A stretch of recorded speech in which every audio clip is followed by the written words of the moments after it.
So underway, first game on this Sunday, 3 on Fox League, and Henlin Welle with the first run of the afternoon. Trindle kicks, 41 metres out. Arthurs is the man underneath it, lost it. Militalo was held back ever so briefly. Cronulla had the ball in any case. What a chance, 15 out, short side. They may only need one, Trindle away, and Talakai scores for Cronulla.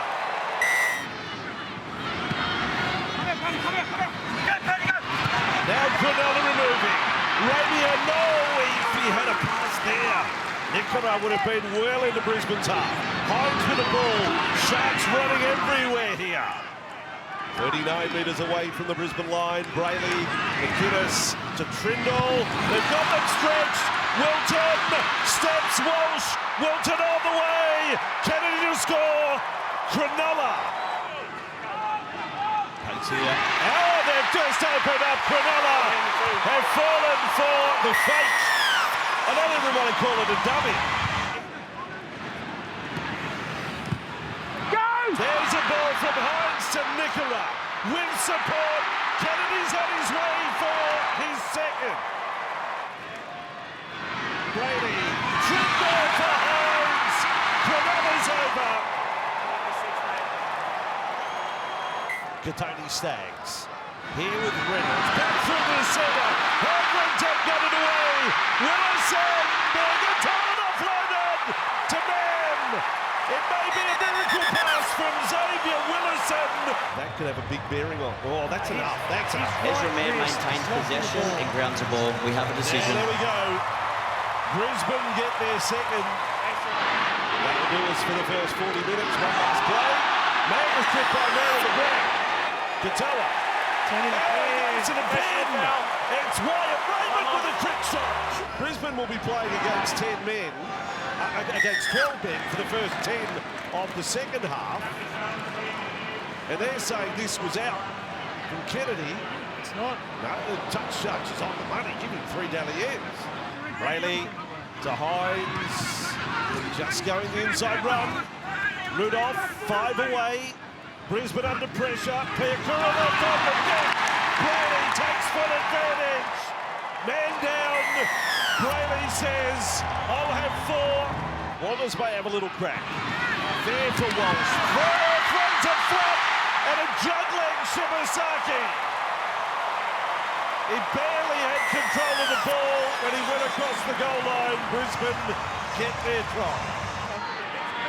Off the bench for Brisbane.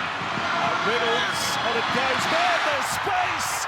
There's a highway to go through. There's a call of obstruction. It all happened a little too easy. And there it is, try confirmed. 3 down, not much offered. Reynolds dummy, held by the arm, got away from that. Oh, risky ball over the top. Kalapati scores.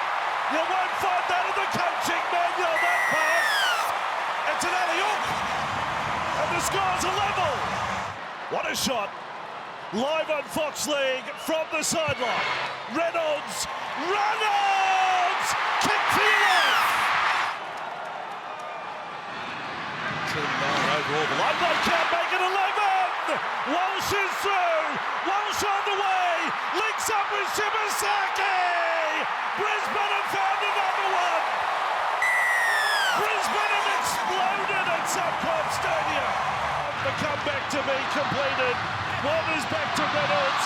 Loses the ball in front of the posts. Both halfbacks have a moment in the last final minutes. Pick it up. Radiant, dummy. Can't beat a tackle there. That's the 3rd. Ball pops up. Brayley knocks on. That'll do it. Game 1 is done. Brisbane a comeback. Beat Cronulla 34-28. Madge, they did it the hard way, but you must be happy with that second half performance for your side. Yeah, they were good in the second half. Obviously, the first half it got away on us a little bit. They actually had a really good chat at half time, and I felt that they were in a pretty good place at half time. I knew they had to do a fair bit of work too, so just really obviously proud of the players to be able to stick to the plan that they spoke about, and I think it just sort of solidified the fact that it works for them. So we just got to keep working on that now. At half-time, you said patience was what you wanted from them. Is that was what most pleasing? Yeah, it was. We were probably a bit scatty in the first half. We sort of applied a bit more pressure on ourselves just through penalties and various other things, but that come from various things we were doing with our attack as well. So I know the captain, he spoke to them at half-time and sharpened them up a bit, and then they got into the way that we know we can play. So really pleasing to see that they were in a position that their probably backs were against the wall, and to be able to fight the way they did and get the win at the end. Reece, really, that last 25 minutes, he really did try and own that, and he must like the way, like he had a few errors first half, but it doesn't stop him from trying to take the game on, and those two big plays. He's a competitor, and I guess we all expect Reece to come up with those things just with what he's able to do, and but he just keeps competing. But I think the composure of Reno and what was going on out there, obviously I get the conversations coming back from what's being said on the field, and they just needed to stick to the plan the way they did. That was probably, from a coaching point of view, I was just really pleased with how they went about that, because we've seen moments of that throughout the year, and I think it really sort of will give the boys, I guess, a lot of confidence and belief around what we're doing. It does work when they can stick to it, so we just got to keep working hard at that. So Reece looked pretty ginger in the warm-up. Was there a chance he might not play, or what's the latest with his knee? No, I didn't know about that, so he looked all right though, so he was okay. Is it going to be an ongoing thing? Because he seems to have these moments where he looks like he's in a lot of pain, but he overcomes it pretty quickly. Yeah, the injury that he has had, he's well past it now, but sometimes you get your knee jammed a little bit just because of the nature of what it is. So anyone that's been through what he's had sometimes can get it a bit jammed, so you feel that and you just move on.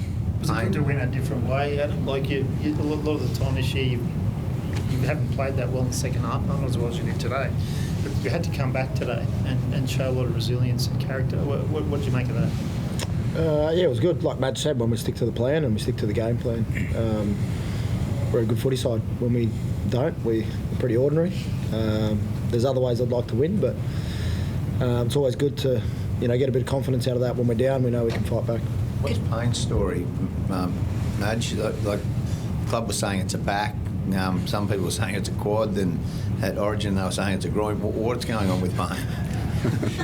They're still trying to work that out. No, it's more referred pain from his back.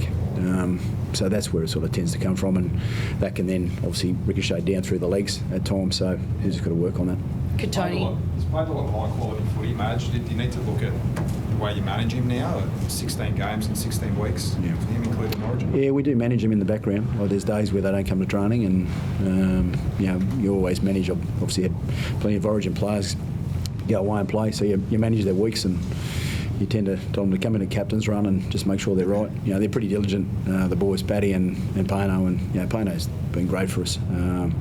And they all have, just the way they've sort of gone about it. We faced a fair bit in the last sort of month, I suppose. But the boys stuck to their plan, and as we just spoke about there, that when they do that, we can see the team that they can be. Madge, when in attack they take the shackles off, and you saw that in the last 20 minutes when Reece went from the 50 to that left-hand side. Is that the kind of football that you want to see them? Obviously very structured in defence and working their way up, but when there is in front of them, to let them go. Yeah. Well, I can't give away too much of the plan, do I?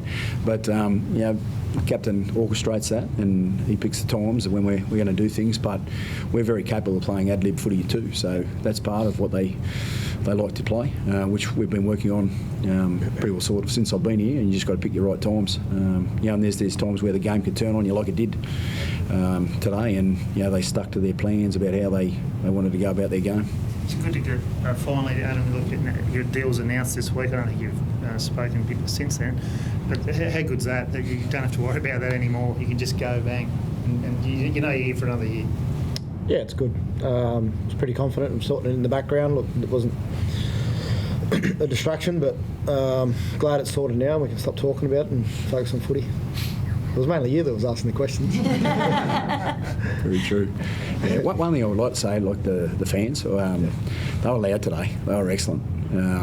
You could sort of probably sense at half time they probably weren't quite sure where we were going to go, but to hear that on the way out, bringing them home, I guess it played a big part. And the players spoke about that too. They just said, mate, the atmosphere at the back end of that game was unreal. So, we're pretty spoiled to have that. I suppose at half-time, it felt like you were really in control and that attack was really starting to spark. And then where did you feel like you got away from you in the second? I thought we got points in the first half, but I still thought we were kind of flat, to be honest. Wasn't really ever feeling like we put the game away at any point. Scoreboard might have suggested we're going okay, but for the stuff that we wanted to improve on, it wasn't looking like it. And then, sure enough, the cost of energy of sin bin, and then our discipline not towards the referee, but the discipline to stick in our plan and follow our defence. Discipline in defence has been poor for weeks. Then discipline with the ball, decision making, it's been poor. It must have been frustrating. You talked about the sin binning, but then Ronaldo's knock on, and then Trindle's kick out the full, and they scored 2 tries off the back of it, and all that good work's gone to waste. Yeah, it does. That's the discipline side of it. You got to pay attention the whole game and not have these moments. And unfortunately today we had too many of them. You should win when you're 16 ahead, though, shouldn't you? Really, when does that disappoint you? You had that game. All you needed to do was close it out. Really. Yeah. From there. Like I said though, even when we were leading, could just see signs that we was hanging on a little bit. Just sort of moved the ball well enough to ask some questions, but not in the simple stuff that matters the most. No. Teague went to hospital. Is that right? Just cautionary. Yeah. I think he's okay. He's got to get his vision scratched eye. I think that's the initial thing. I think he's okay though. Yeah. Well, you guys obviously at the start of the year, and it's early. It was early. Everybody's talking about you. You bring Aiden here there, and lots of up and about after the last couple of seasons. Where do you think you guys are at the moment now, and how difficult will it be to make that top 4 fits, considering the run home? I just got to focus on getting a better performance together at the moment. What everyone else says about us, I can't control, but it's we've been unsettled the whole year, different reasons, but I want to sit here and make excuses about it. I just want to do something about it. You said this week that you felt that you sort of went away from your own game, and then last week with the Dragons you felt like that was coming back. Is this a step back in a way, or how do you sort of build on it? Is it a side step, or how do you sort of see it? We've got to address our discipline towards that. We've got a pretty simple plan that you can't play the competition's tight. If you don't take care of the little things, the things that are the hardest things to do and matter the most, doesn't matter about the way you want to play. But at the moment, we're not doing that.